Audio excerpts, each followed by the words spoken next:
Morning, students. Morning. Morning.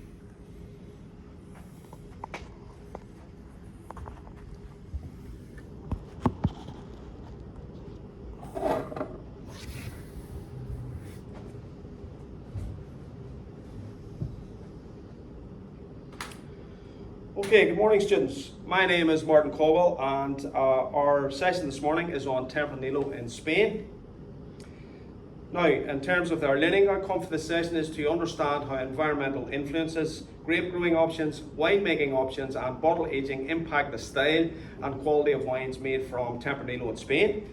By the end of the session, you'll be able to describe the characteristics of Tempranillo grape variety, identify the key regions of Spain: Rioja, DOCA, Ribera del Duero DO, and Catalunya DO. You will be able to describe how the environmental influences, grape growing options, winemaking options, and bottle aging influences style and quality of red wines from Rioja.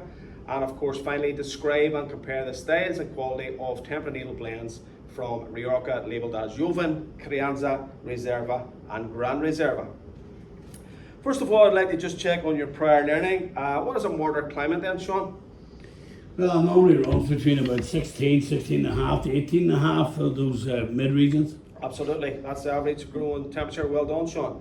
Now, why might a winemaker choose to ferment a red wine in stainless steel, Dolly? Normally to harness the fruit flavours and not add anything else to it. Absolutely, that would preserve the natural fruit flavours. Excellent. What flavours then does new oak barrels impart on wine then, Oscar? Would it be to add that sort of smoky note to the wine? Excellent, yeah, so vanilla, coconut, some charred wood, and some spice coming through there as well. Now, when aging red wine in oak, what happens to the structural components such as the tannins, Sean? Well, the tannins smooth out the wine. They give it more of an accent and a body. Yes, absolutely. They become more soft and become more integrated. Now, what two important factors then encourage winemakers to blend their wines then, Dolly? It's to try and mellow the wine more than anything else and make it drinkable early. Balance. To establish consistency and add complexity. Yep. We're looking for there, absolutely. And then, what qualities do you think a grape needs for long-term aging then, Oscar? Ooh, I won't be too sure about that. Okay, no problem. So sufficient fruit flavours, really good acidity, and of course, really good levels of tannin as well. Okay, so let's look at the profile of Tempranillo. Tempranillo has medium acidity, medium tannin. It has lovely red fruit there, so we're getting some lovely strawberry and red cherries there. Produces also black fruit as well, some blackberry and black plum. All right. Now it thrives in a moderate to warm climate. Now, a moderate climate, as we mentioned there earlier, is between 16.5 and 18.5, and of course, a warm temperature would be more 18.5 to 21 degrees. Now, Tempranillo is quite a versatile grape and produces a wide range of dry styles, dry reds, and of course it ranges from simple and fruity to more inexpensive, ripe, complex and age-worthy styles. Now, taking a look at what Tempranillo actually brings to the blend. Now, we mentioned earlier there it brings some lovely red fruit and black fruit. Now, it has the really fantastic affinity of aging really well in oak. So it can really develop some beautiful secondary, aromas there from the oak, some vanilla, some clove, and some spice. But it also has the ability to develop real sort of tertiary flavors in the bottle as well. And these are more mushroom, some leather, With some plum and dried prunes and stuff more like that. mushroom, more leather, more dried fruit, fruit in the bottle. Yeah. Excellent. So we covered Grenache when we were talking about the Southern Rhone. Grenache is actually called Garnacha in Spain. Now, Sean, could you give me the characteristics of Garnacha, please? Well, Grenache is like a low to medium acidity, low to medium tannins, but it's got lovely soft fruits in there. The red fruits, your cooked strawberries and even raspberries and some black fruits. Yeah, absolutely. Some more strawberries, some plums, some red cherries. Well done, Sean. That's really good. Now, in terms of what then, sometimes Garnacha is actually blended with Tempranillo. What do you think, can Garnacha bring to the blend then, Dolly? Well, I would say it would probably make it get it to be drinkable earlier. Well, it can actually add more body and some red fruit, but you're absolutely right. Grenache or Garnacha, is added, to ensure the wine is, utilized for early drinking. Absolutely. Brilliant. So also important to mention here as well that Garnacha really ripens successfully in a warm climate. Okay, so moving on then to looking at the regions of Spain. Now, Tempranillo is produced throughout Spain. However, we're going to look at three main regions here. And from the right hand side there, which is the far west, we're looking at Catalonia. Now, Catalonia has a Mediterranean climate. It's got mild winters and hot summers. It produces a huge range of styles here, from of Tempranillo and Tempranillo style blends, from simple and fruity to more powerful and oak aged here. Now, it's a source of inexpensive fruity Tempranillo that hasn't seen any oak at all, and of course it should really be drunk sort of young and fresh. What sort of flavors, primary fruit flavors, do you think we should get here, Dolly? At this stage, without any real aging or anything else, it would probably be more red fruit. Absolutely, good. Well done. So more red fruits and strawberries, more red plums. Very good. And in terms then, Sean, how might a winemaker then preserve those sort of fresh fruits, those fresh red fruits? Well, the preservation of stainless steel and also in the cask, depending when you move out from Joven into Crianza or Reserva. Well, it's really more from the stainless steel fermentation will allow that preservation of those lovely primary fruit flavours. Moving across then to the west, we've got two very powerful areas there, Ribera del Duero and Rioja. Now, these two areas are very well known for producing oak matured wines. Now, you can find some wines which are unoaked, but in general they have got a higher reputation for oaked maturation. Now, in terms of Ribera del Duero has a continental climate. It's got hot, dry summers and cold winters. It is a high altitude area, and of course this really helps to moderate the intense summer heat. Now, of course, it produces warm days and cool evenings. Those warm days will allow the fruit to develop, and the cool evenings will allow the retention of the acidity in the grapes. So it produces really fantastic wines which are full-bodied, really black fruit flavors, and of course it has fantastic levels of acidity. Moving on then to Rioja then. So Rioja is probably the most famous region.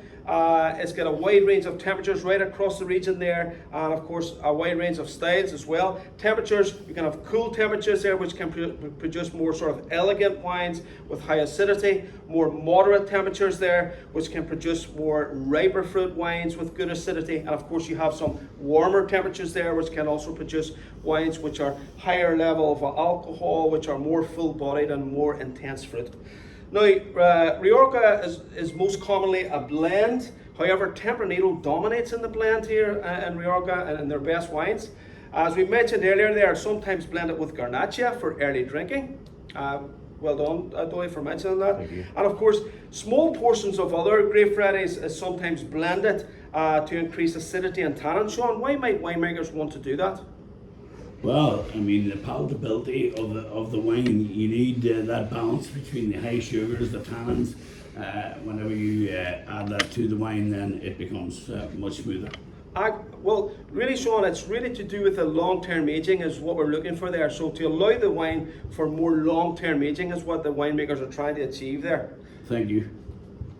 Okay, so let's look at the styles and quality of wines from Rioja then. So there's a real tradition in Rioja for aging wines in oak barrels and sometimes in the bottle prior to release.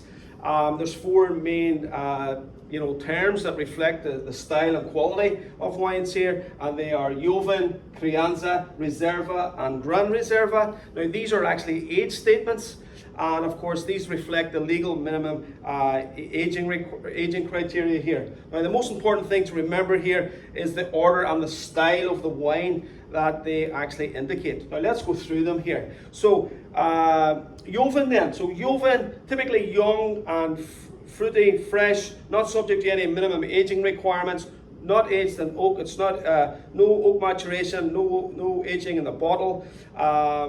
So what sort of primary fruit flavours are we expecting here, Sean? Yeah, soft fruits there, your upfront strawberries and stuff. Absolutely. Yeah. Some strawberries, some red cherries, some absolutely red fruits. Now in terms of blending there, Garnacha, as we mentioned earlier, is blended with Tempranillo to allow for early drinking. It's from young vines, from a variety of different sites, and of course these are higher yielding vines as well.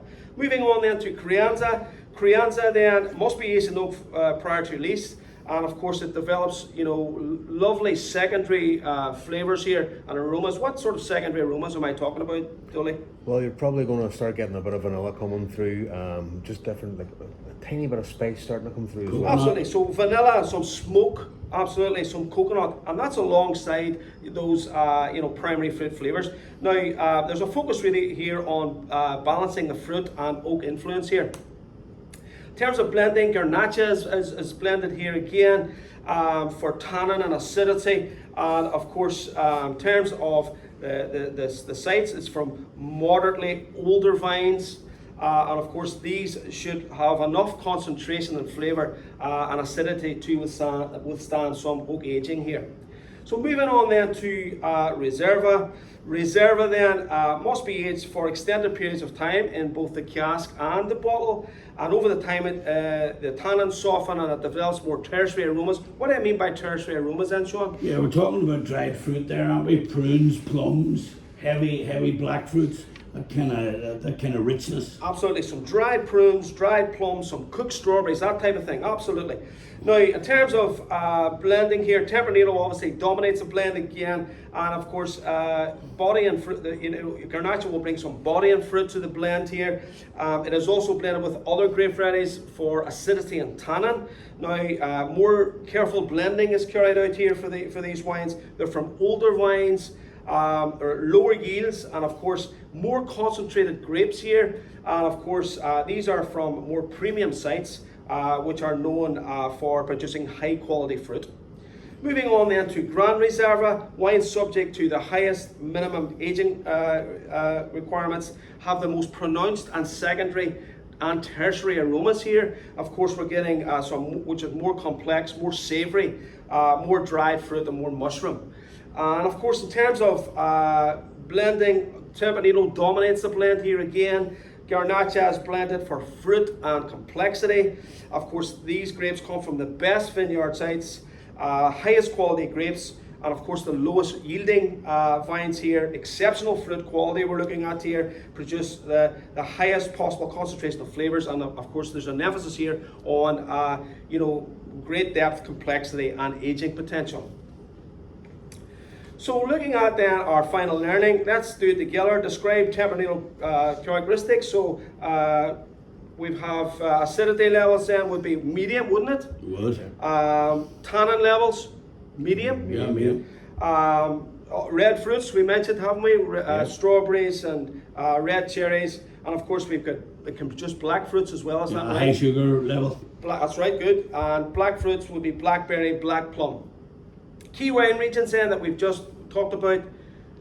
What have we got? Ribera del Duero. We've got Rioja and Catalunya. Very good. We've also talked about temperatures there. So remember, there's a wide climatic temperatures right across all the regions, and of course throughout Rioja as well. Remember, cooler climates will produce more elegant wines with high acidity. The moderate climates are going to produce good acidity and of course riper fruit. And then of course you've got the warmer climates there. Remember, more fuller bodied wines with higher alcohol and of course really intense fruit. So let's look at now in terms of in relation to what actually brings a final style there. So we're going to look at Joven compared to Grand Reserva. So in terms of winemaking for Joven then, it's made in stainless steel, isn't that right? Why would that Very be? young wines.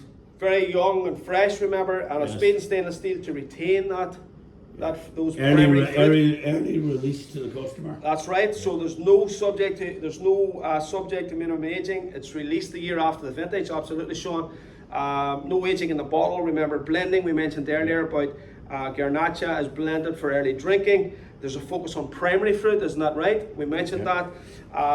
Remember the sites here, a wide variety of sites from younger vines, from higher yields, remember, it's very important. And of course, let's look at the other side then. So Grand Reserva must be aged in oak. Yes. Winemaking, it's subject to the highest minimum aging requirements as well. Typically more pronounced and secondary aromas are being developed here. Remember, more complex, more dried fruit, more fruits, full fruits, mushroom, smoked leather, smoke. Absolutely. Now, in terms of selection, then remember the grapes come from the best vineyard sites. Highest quality grapes, remember, it's the oldest vines with the lowest yields, remember, and of course, producing the highest possible concentration of flavors with great depth, complexity, and aging potential. And finally, then, with blending plays a real crucial role, for this style of wine. Of course, contributing to the balance and structure and aging potential. Tempranillo really provides the backbone of these wines. However, Garnacha and other grape varieties are really there to enhance the final wine style. Thank you very much. Thank you. Thank you. Thank you, Mr. Caldwell.